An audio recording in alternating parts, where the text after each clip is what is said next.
کہ حضرت عمر رضی اللہ تعالیٰ عنہ حاکم نہیں ہے، خلیفہ ہے۔ حاکم نہیں ہے، خلیفہ ہے۔ خلیفہ اور حاکم میں کیا فرق ہوتا ہے؟ خلیفہ حکم پر حکومت قربان کر دیتا ہے۔ حاکم کون ہوتا ہے؟ جو حکومت پر حکم کو قربان کر دیتا ہے۔ وہ کہتے ہیں میری حکومت نہ جائے، شریعت جاتی ہے تو جائے۔ خلیفہ کون ہوتا ہے؟ وہ کہتا ہے شریعت نہ جائے، حکومت جاتی ہے تو جائے۔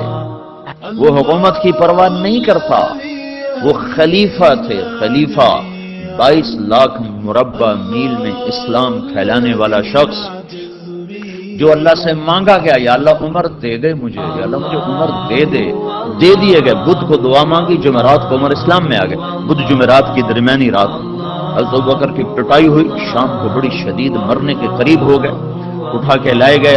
آپ نے دیکھا تو آپ کا رو رو کے برا حال ہو گیا۔ اس وقت آپ نے دعا کی، اللہ اسلام کو عزت ہے ان دو میں سے ایک، عمر یا عمر۔ ایک ابو جہل کا نام عمر بن ہشام ہے، ان کا نام عمر بن خطاب ہے، لیکن آپ نے فرمایا میرا جی چاہتا ہے کہ عمر بن خطاب ہو۔ رات کو دعا مانگی، جمعرات کی صبح کو عمر بن خطاب قتل کا ارادہ کر کے اور ایمان سب منور ہوئے، مشرف ہوئے۔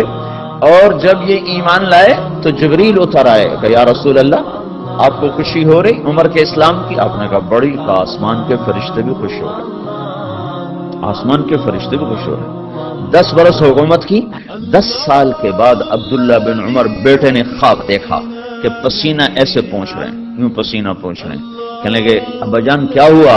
کہ بیٹا حکومت کا حساب دے کے فارغ ہوا ہوں، ابھی جان کا حساب باقی ہے۔ 10 برس کے بعد خواب دیکھا تو کیا کہہ رہے ہیں؟ ابھی حکومت کا حساب دے کے فارغ ہوا ہوں، ابھی جان کا حساب دینا باقی ہے۔ حالانکہ یہ وہ شخص جب راتوں کو جاگتا تھا لوگ سوتے تھے، اس کی روٹی کوئی اندر نگل نہیں سکتا تھا، اتنی سخت روٹی ہوتی تھی، نگلی نہیں جاتی تھی۔ مہینے میں 1 دن گوشت کھاتے تھے، صرف 1 دن۔ ایک دن بیٹے نے کھانے پر دعوت کی تو نوالا منہ میں رکھتے ہی وہ ہاتھ کھینچ لیا، بیٹا میں نہیں کھاؤں گا۔ کیوں؟ کہ 2 سالن ہے۔ کہ 2 کہاں ہے؟ گوشت ہے۔ کہیں تم نے گوشت میں گھی ڈالا ہوا ہے، گھی الگ سالن ہے، گوشت الگ سالن ہے۔ میرے نبی نے زندگی بھر گھی اور گوشت ملا کے نہیں کھایا۔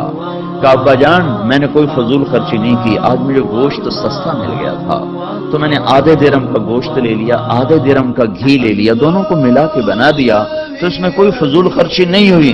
کہ نہیں بیٹا، عمر کا ہاتھ اندر نہیں جا سکتا، میرے نبی نے گھی اور گوشت کو اکٹھا نہیں کیا۔ ایسا شخص جو مظلوم کی فریاد سن کر یا لبیکا کی صدائیں لگاتا ہوا مدینے کی گلیوں میں بے قرار ہو کے پھرنے لگ جاتا تھا، راتوں کو نگرانی کے لیے پھر رہا ہے، وہ عمر 22 لاکھ مربع میل میں سلطنت اور راتوں کو چکر لگ رہے ہیں۔ ایک بڑھیا ہانڈی چڑھا کے بیٹھی ہوئی ہے، بچے 3-4 رو رہے ہیں، چیخ رہے ہیں۔ اماں کیا بات ہے، یہ بچے کیوں رو رہے ہیں؟ تو کھانا کچھ نہیں، بھوک سے رو رہے ہیں۔ یہ کیا ہے؟ کہ یہ تو تسلی کے لیے ہے، پانی اوپر چڑھایا ہوا، اندر کچھ نہیں ہے۔ میرا اور عمر کا اللہ کے ہاں حساب ہوگا۔ تو عمر کی آنکھوں میں آنسو آ گئے۔ عمر کو تیرے حال کی کیا خبر؟ کہ تو ہمارا حاکم کیوں بنتا ہے اگر ہمارے حال کی خبر نہیں لیتا؟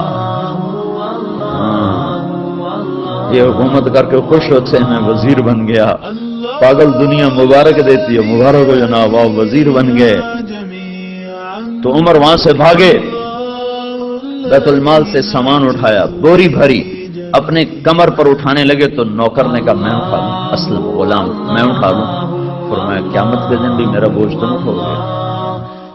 بوری اٹھائی اور بھاگے ہوئے آئے اور آ کر جلدی سے اس میں گھی اور پنیر اور کھجور، حیسا ایک عرب میں حلوہ بنتا تھا، حیسا، وہ جلدی سے تیار کیا اور لکڑیاں ڈال کے پھونک مار رہے ہیں۔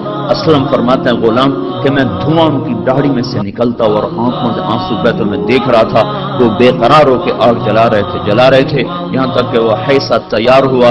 پھر آپ نے خود ڈوئی میں سے پلیٹوں میں ڈال کے بچوں کے آگے رکھا، پھر ایک طرف بیٹھ گئے ان کو کھاتا دیکھنے لگے۔ پھر وہ بچے ہنسنے کودنے لگے، پھر تھوڑی دیر بعد اٹھ کے چل دیے تو وہ عورت کہنے لگی کاش عمر کی بجائے تو امیر المومنین ہوتا۔ تو یہ نہیں کہا کہ وہ میں ہی ہوں، کہا اماں جب تو امیر المومنین سے ملے گی تو مجھے بھی وہیں پائے گی، مجھے بھی وہیں پائے گی۔ واعتز به جميعا. الله